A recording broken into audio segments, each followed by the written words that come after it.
दोस्तों, भगवान कृष्ण ने एकलव्य को क्यों मारा? आज हम आपको बताएंगे कि एकलव्य की मृत्यु कैसे हुई थी। कृष्ण द्वारा एकलव्य को कैसे और क्यों मारा गया था, क्या वजह थी इसकी। महाभारत काल में एकलव्य द्वारा अपना अंगूठा काटकर अपने गुरु द्रोणाचार्य को देने की कहानी महाभारत की सबसे लोकप्रिय कहानियों में से एक है। लेकिन बहुत कम लोग जानते हैं कि एकलव्य की मृत्यु कैसे हुई और भगवान कृष्ण ने एकलव्य को क्यों मारा था।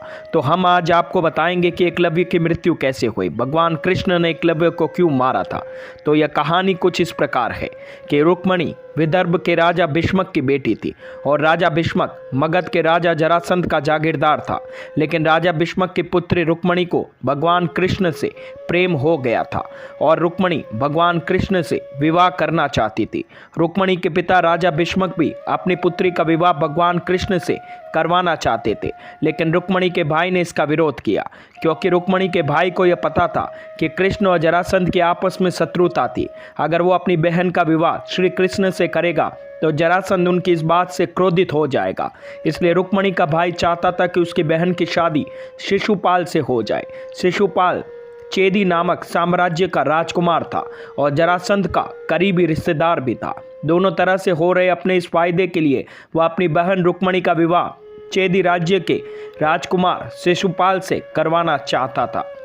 जब रुक्मिणी को इस बात का पता चला तो उसने तुरंत भगवान श्री कृष्ण को यह संदेश भिजवा दिया कि उसका भाई उसका विवाह चेदी के राजकुमार से करवाने की बात सोच रहे हैं और उसने श्री कृष्ण को विदर्भ आने के लिए और कोई युद्ध नहीं करने के लिए कहा, क्योंकि रुक्मिणी जानती थी कि अगर कोई युद्ध हुआ तो उसमें उसी के रिश्तेदार और सगे संबंधी मारे जा सकते हैं।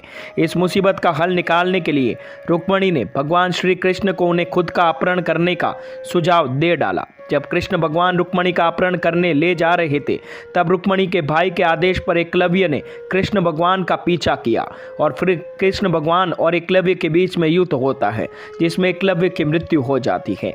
लेकिन कृष्ण भगवान ने एकलव्य को कैसे मारा, इसके पीछे बहुत ही दंत कथाएं प्रचलित है।